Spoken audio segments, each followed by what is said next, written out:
J'ai à la fois la charge et l'honneur de terminer des propos sur l'extraordinaire durant ce congrès. Et je voudrais auparavant vous prier de m'excuser, puisque le thème que j'avais choisi, l'extraordinaire dans la nature, tout d'un coup m'a dépassé, parce que je comptais vous parler de mécanique quantique, de Big Bang, de toutes les merveilles de la physique, des paradoxes qu'on y trouve, et des associations qu'on peut faire avec le taoïsme. Et puis je me suis trouvé là, du coup, assez prétentieux, parce que je pense que je n'ai pas la capacité de vous en parler de façon claire. Il faudrait pour ça inviter un physicien ou un astrophysicien. Je le regrette, mais... Donc je me suis rabattu sur quand même sur ma spécialité d'une certaine façon. Et pour rester à ma place, je vais vous parler du caractère qi de l'extraordinaire dans Lao Tse, qui apparaît uniquement en 2 chapitres. Mais je vais vous proposer la lecture de 3 chapitres de Lao Tse.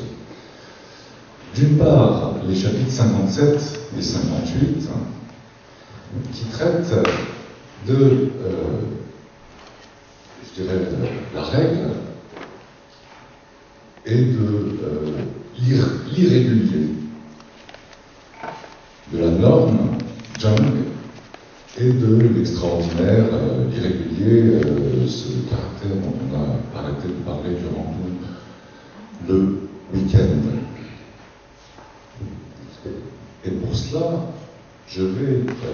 Ces deux chapitres, c'est une invitation à la réflexion. C'est un peu comme si à la fin du congrès, j'allais vous proposer de rebattre toutes les cartes, d'oublier tout ce que vous aviez l'illusion d'avoir saisi, pour peut-être repartir un peu plus en désordre et laisser l'ordre se rétablir à nouveau après une forme de décantation d'ici quelques jours ou quelques semaines. Parce que moi, dans ces chapitres, il est question de l'art de gouverner, en fait.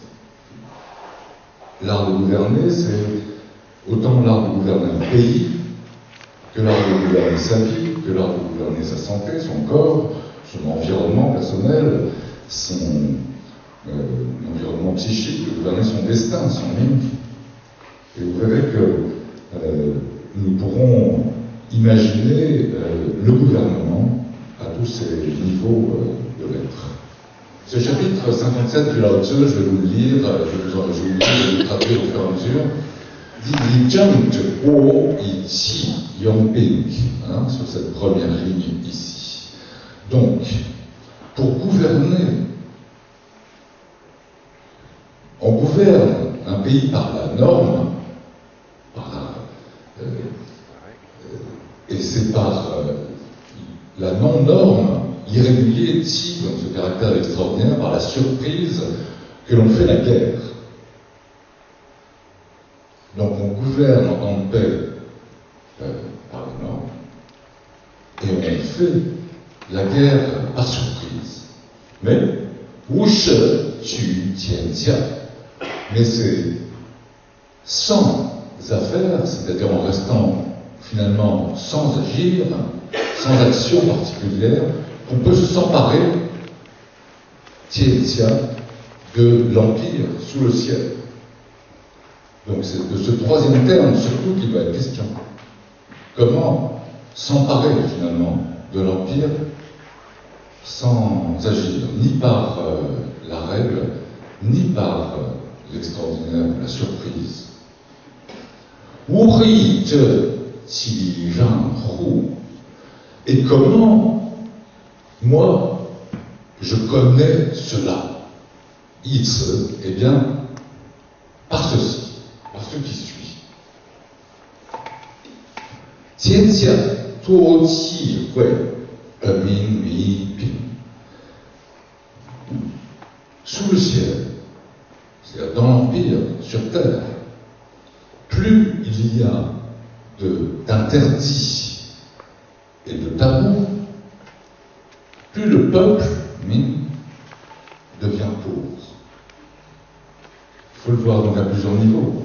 Plus il y a d'interdits, de limites, de restrictions, de rétractions, et plus le peuple, aussi bien le peuple du pays que le peuple à l'intérieur de moi-même, toutes les parties de moi, eh bien, plus ces parties de moi, finalement, s'appauvrissent. Min tuo li qi, guo jia zi hu. Lorsque le peuple, les humains, ont beaucoup d'outils tranchants, d'armes tranchantes, c'est-à-dire finalement d'intention de découper, de trancher, de soustraire. Eh bien, dans le pays, il y a de plus en plus de troubles. Min tuo qi jiao. Si le peuple a beaucoup d'habileté et de talent, et dans la pensée taoïste, l'habileté et le talent n'est pas forcément une qualité. C'est associé à la ruse, beaucoup. À la ruse, à la fourberie, à la séduction. À la séduction au sens de la manipulation. Bien, plus le peuple, finalement, a d'habileté et de talent, si, à nouveau ce caractère apparaît, si wu zi qi, alors surgissent des phénomènes bizarres. Il y a des choses, des choses extrêmement bizarres qui apparaissent. Fa lin zi zhang dao hu you. Donc, si les lois et les décrets en nombre prennent le pas, apparaissent, se manifestent, eh bien les voleurs, il y aura beaucoup de voleurs et de brigands. C'est-à-dire que plus les règles, finalement, plus les limitations sont nombreuses et peut-être de plus en plus inutiles, eh bien, plus la volonté de les transgresser sera stimulée.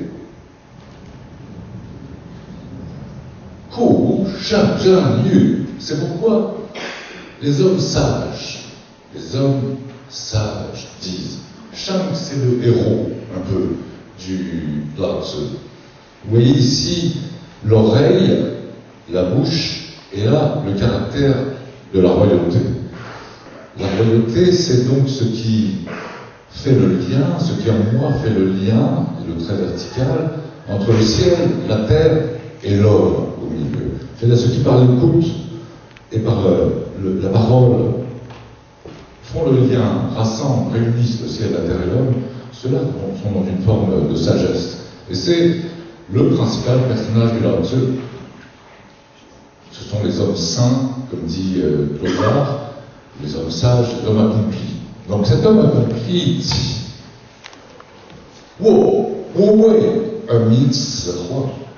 moi, je suis sans agir et le peuple spontanément se métamorphose.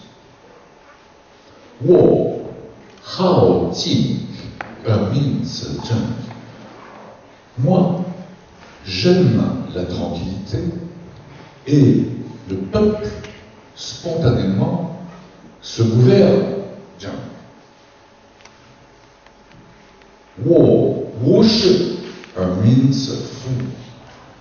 Moi, je suis sans affaire, wucheuse, caractère qu'on a vu dès le début du texte, sans affaire, je ne m'active pas, et le peuple, spontanément, s'enrichit. Fou, c'est vraiment un enrichissement.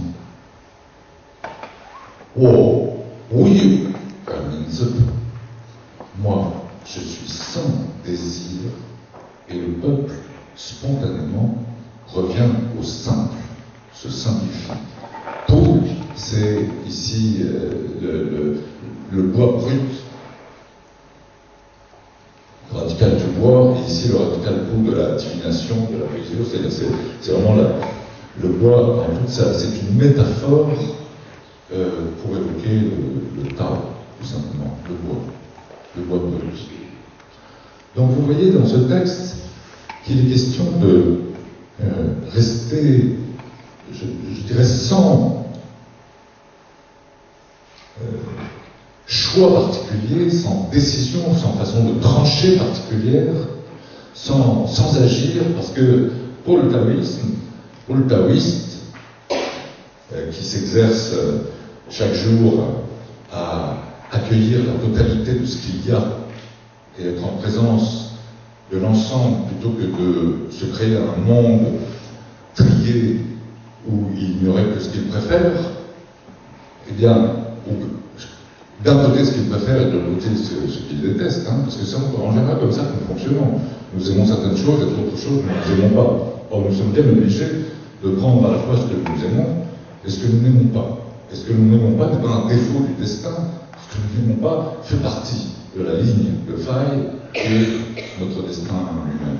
Donc l'attitude du taoïste, l'attitude du sage, est celle d'accueillir l'ensemble de sa destinée.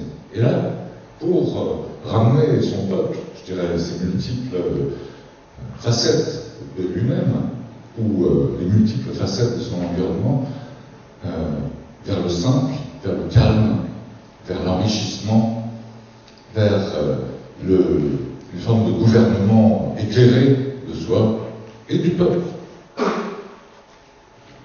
On va passer au chapitre 58 qui, donc dans la foulée, reparle à nouveau du gouvernement et d'une façon encore plus précise. Qijang man man, Jimin chun chun. Donc, lorsque le gouvernement, là c'est encore une façon de dire le gouvernement, vous voyez avec le caractère ici jump de l'orthodoxe, de l'ordinaire. Hein. Donc, lorsque le gouvernement est littéralement, ça veut dire mélancolique, deux portes avec le cœur à l'intérieur, répété, man, ça veut dire mélancolique. Mais on pourrait dire aussi distrait et confus. Lorsque le gouvernement est disons, non pas absolument à sa tâche de façon obsessionnelle, mais plutôt distrait et confus, eh bien, Jimin Chun, le peuple, Min, est, comment dire, dans une simplicité heureuse. Comment traduit je regarde juste comment traduit Mathieu Ricard exactement ce caractère. Simple et honnête. Hein? Chun chun. Le peuple est simple et honnête. Qijang cha cha. Lorsque le gouvernement est tatillon et pointilleux, Jimin che che, eh bien le peuple est fourbe et rusé. Hein? Pour, là encore, détourner cette rigueur, cette limitation imposée par le gouvernement. Et alors, le texte poursuit avec cette magnifique phrase qui dit « Ho si fu su yi, fu si ho su fu ». Donc le malheur, et s'appuie yi sur le bonheur. Et le bonheur, ce tapis est tapis caché au fond du malheur. On est encore là dans une expérience du paradoxe qui fait que bonheur et malheur ne sont pas séparés par des frontières bien limitées qu'on chercherait absolument à définir pour pouvoir exercer son existence de façon honnête.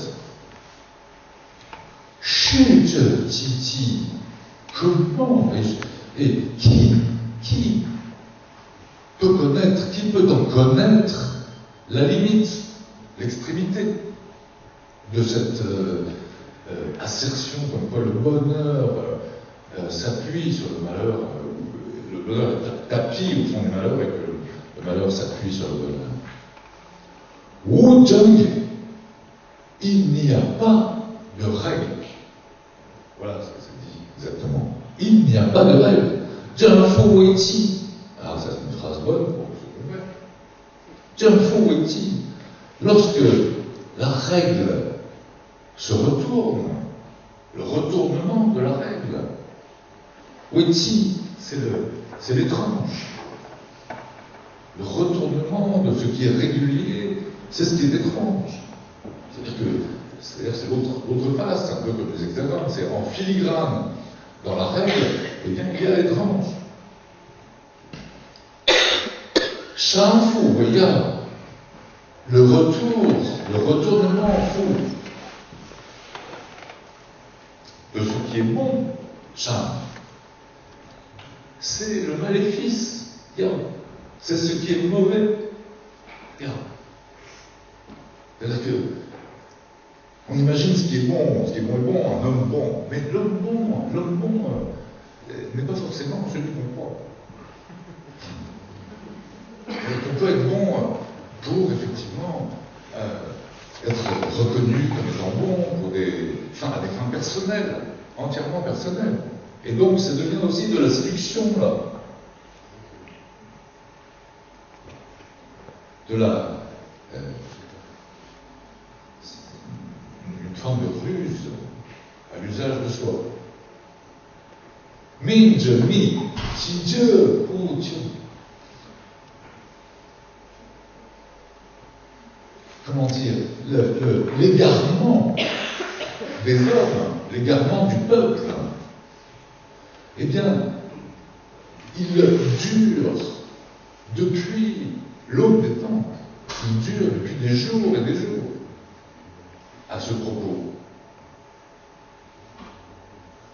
Shei Shangzhen, c'est une très belle fin de texte. C'est pourquoi donc cet homme sage, ce héros du Lao Tzu, Fan Erbuke, il est carré, mais on va définir ce terme, et pour qu'il ne blesse pas, il ne tranche pas. Carré, Fan, c'est un caractère qui a à voir avec les 4 directions, les 4 coins, ça veut dire le coin. Les 4 directions, pour ceux qui ont fait du Qigong avec moi tous les matins, je remercie infiniment d'avoir honoré de connaître cette heure si matinale, mais le fait d'exister dans les 4 directions, ou dans les 8 directions, le haut, le bas, la droite, la gauche, l'avant, l'arrière, l'intérieur, l'extérieur, de se donner entièrement, et dans vers ces 8 points à la vie, signifie qu'on ne retranche rien. On ne vient rien couper. On prend ce qui est bon, ce qui est mauvais. On le prend. On le prend parce qu'on d'une part, on ne peut pas faire autrement que le prendre. Et on le prend. Hein? Donc, l'homme sage, lui, il s'offre. Il s'offre à tous et dans toutes les directions. Enfin, et il ne tranche pas, c'est-à-dire qu'il ne va pas décider lui-même ce qu'il préfère ou ce qu'il ne préfère pas. Il ne va pas juger, il ne va pas trancher. Lien, il est pointu, Lien, mais il ne blesse pas. C'est-à-dire qu'il est précis, pointu. On sait, il voit les choses, mais ce regard ne blesse pas. Dieu, il est droit, Dieu, droit. Droit, c'est là encore quelqu'un qui tient debout de façon équilibrée, on le voit d'ailleurs dans le caractère, et qui n'incline ni d'un côté ni d'un autre. Donc il est droit, un pousseux, et il ne s'étale pas. Il ne s'étale pas. Il n'en fait pas état. Kwang Apuya, il est lumineux. Kwang Apuya, mais il n'éblouit pas. Il y a une proposition là du gouvernement dans ces 2 textes qui a à voir avec le fait d'être d'une certaine façon retiré des affaires tout en étant entièrement à sa place. Retirer des affaires, ça ne veut pas dire abandonner le pouvoir, mais au contraire l'exercer, et l'exercer pour tous, et dans tous les sens, et dans toutes les directions. C'est à la fois une leçon de pouvoir politique, mais c'est une leçon de pouvoir pour gouverner sa vie, dont on ne peut pas espérer qu'elle soit uniquement faite et tissée du meilleur. Ça n'existe pas. Ou alors quand ça existe, on a bien vu que dans les premières observations, c'est plus dans le pré-concret, non, lorsqu'il n'y a absolument aucun malheur, eh ben on s'en crée. on s'en plaint. Alors, on va continuer sur ce chapitre 60 du Lao Tzu, qui nous invite à une sorte de cours de cuisine métaphysique. Puisqu'il est question de savoir cuire un petit poisson. Mais c'est toujours sur l'art de gouverner. Toujours sur l'art de gouverner. Et là, on fait appel non plus à Jiang et à Ti, mais à Shen et à Hui. On a vu déjà dans ces deux textes qui parlent de gouvernement comment à la fois on peut être dans une dynamique de restriction et de rétraction qui implique qu'il y ait forcément transgression, voleur, malheur, appauvrissement et ainsi de suite. Et puis une dynamique au contraire de déploiement et d'offrande de sa présence uniquement reliée qui invite au contraire à la fois la simplicité qui permet au peuple de s'enrichir et non pas de s'appauvrir et de se gouverner lui-même.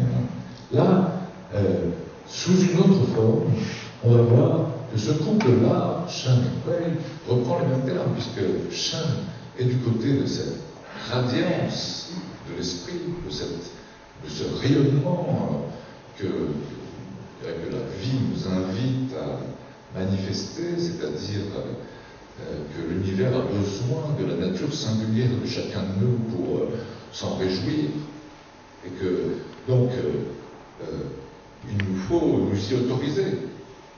Il nous faut rien du tout, mais il est bon de s'y autoriser. Et puis Hui qui a à voir avec ce qu'on appelle habituellement les revenants ou les démons, mais qui a à voir plutôt avec le mouvement un peu inverse de rétraction, d'ouvrage pour soi-même, de définition des limites, mais aussi des limites, donc des limites de la vie, et qui font que nous sommes, continuellement partagés entre ce qui est sans limite et ce qui est limité. Mais ce ne sont pas deux choses antinomiques, mais deux choses qui, vous allez voir dans ce petit texte court et intéressant, œuvrent ensemble, œuvrer ensemble, et en tout cas pour gouverner et ne pas abîmer la friture, c'est essentiel de le savoir. 这大步如往下方想象. Donc, pour gouverner un grand pays, c'est comme cuisiner un petit poisson. Donc, gouverner un grand pays, c'est comme cuisiner, c'est de la petite friture. La petite friture, c'est associé dans les commentaires, là aussi, c'est associé au peuple. La petite friture sont toutes les parties de ce grand pays, toutes ces petites parties de ce grand pays, toutes les parties de moi dans ce grand pays qui est mon Ming, mon destin, ma vitalité, sont des parties fragiles comme de la petite friture. Alors celui qui va étouler, vérifier et cuire longtemps va faire une espèce de bouillie infâme et sans goût, un peu uniforme, qui va nourrir certes, mais pas de façon extrêmement raffinée.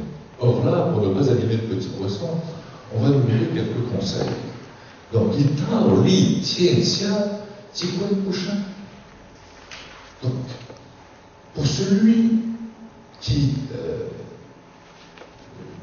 gouverne sa vie, qui suit le Tao sous le ciel, qui gouverne sa vie suivant le Tao, suivant le chemin, le Tao, la voie, le Tao technique, eh bien, c'est que Hui ces revenants, ces esprits, ces démons, ici, ces démons ne blessent pas ces esprits. Non, excusez-moi. Ces démons n'ont pas d'esprit. Tu vois une couchette. Ces démons n'ont pas d'esprit. Ils n'existent pas. Ils n'ont pas de déficience spirituelle. Fei-chi quoi bouchan. Tichan, bouchan. Ce n'est pas. Mais ce n'est pas que ces démons, cette fonction de rétraction n'a pas d'esprit. C'est que son esprit ne blesse pas l'homme. Ce n'est pas que le Kuei n'a pas d'esprit, ce n'est pas qu'il n'existe pas, ce n'est pas qu'il n'est pas fonctionnel. C'est que sa fonction, son fonctionnement, son esprit ne blesse pas l'humain. Parce que d'habitude, on a peur des revenants, on a peur qu'ils nous blessent quand même. Là, eh bien, ne blesse pas l'humain. Fei Qi Shen Pu Shang Zhen. Fei Qi Shen Pu Shang Zhen. Ça n'est pas que l'esprit ne blesse pas l'humain. Shang Zhen Yi Pu Shang Zhen. C'est que l'homme sage, c'est-à-dire celui finalement qui abrite ses chaînes, ses clés, c'est que l'homme sage, vous voyez, il est l'heure de prendre le bateau. C'est que l'homme sage ne blesse pas l'humain. Ce n'est pas tellement que l'esprit ne blesse pas l'humain, c'est que l'homme sage lui-même ne blesse pas l'humain. Ce n'est pas que les Kuei ne blessent pas, c'est que l'homme averti, l'homme éclairé, lui-même, ne blesse pas l'humain. On a vu de quelle façon, dans les chapitres précédents, 57 et 58, il s'agit de ne pas le blesser, l'humain, de le gouverner de telle façon qu'on ne blesse pas, qu'on ne tranche pas, qu'on ne pointe pas, qu'on ne pique pas. Fu Yang Bu Xiang Shang Gu De Jiang Hui Yen. Ainsi, ces deux-là, Shen et Kuei, ces deux-là, en moi, Shen et Kuei, ne se blessent pas mutuellement. De Jiao Hui Yen, de, ici c'est le de du Tao de, du pouvoir efficace du Tao. C'est du pouvoir d'être. On pourrait en dire long là-dessus, de la puissance d'être. C'est que cette puissance, le pouvoir des Shen et des Kuei, finalement, croisent ici, se relient intimement. Tiao, c'est un croisement quasiment sexueux, et font retour par leur croisement, par leur intime relation à Shen et à Kuei, et non pas leur séparation. C'est leur séparation qui fait blessure.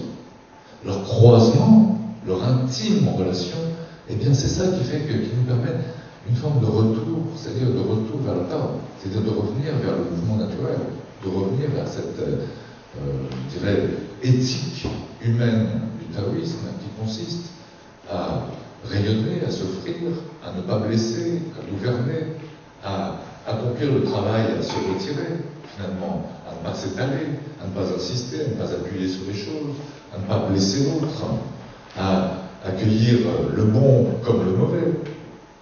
Un nombre de chapitres incalculable du Lao Tzu parle de la façon, on dirait, de ne pas se limiter à accueillir le bon, mais aussi à accueillir le mauvais. C'est-à-dire à accueillir ce qui n'est pas bon, parce que l'homme bon, c'est le maître de l'homme mauvais. Et l'homme mauvais, c'est la matière de l'homme bon. Et si on n'honore pas le maître, et si on n'aime pas la matière, c'est un grand désastre. C'est l'égarement. Ça, c'est le chapitre 27 de Lao Tzu. Chapitre 27 de Lao Tzu qui est très expressif, très précis sur cette vitalité que nous pouvons recueillir du fait d'accueillir l'ensemble. Et c'est ça, à mon sens, qui est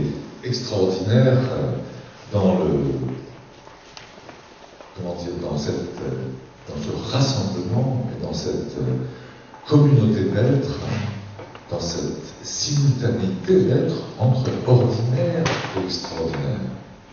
Parce que entre Shen et Kuei, on serait tenté de dire Kuei c'est ordinaire, Shen c'est extraordinaire. Enfin, je veux dire, si vous trouvez que le démon c'est extraordinaire, c'est pas extraordinaire, c'est votre responsabilité. Mais Shen et Kuei, l'un et l'autre sont ordinaires comme extraordinaires. Qi et Jian, l'ordinaire est extraordinaire et l'extraordinaire est ordinaire. Ce qui est extraordinaire, nous dit Lao Tzu, à travers ces chapitres, c'est que les deux, finalement, coexistent et sont à la source d'une émergence possible, et que ce qui est émergent de cela, c'est l'humain dans sa qualité rayonnante. Dans sa qualité rayonnante. Et pour reprendre la fin du chapitre 58, dans sa qualité rayonnante qui rayonne dans les quatre points, qui ne blesse pas, dans sa qualité rayonnante qui fait que nous y voyons clair, il y a une clarté, mais une clarté qui ne tranche pas, qui ne pique pas, qui n'éblouit pas, et une solidité, une honnêteté, parce qu'il s'agit aussi d'un terme qui veut dire honnête, droit, vraiment honnête, mais qui ne s'égale pas. Honnête, c'est-à-dire, on peut être honnête et dire vous avez vu comment je suis honnête, mais non, là n'est pas la question, c'est beaucoup de discrétion. Et c'est cette discrétion qui fait le sage. On le dit plusieurs fois dans Lao Tzu. C'est-à-dire que, et Francis hier l'a dit à plusieurs reprises dans son exposé, Francis Roy, le sage oublie d'être sage. C'est dans l'oubli de son être sage qu'il exprime sa sagesse. Il rayonne, il est lumineux, mais il n'évolue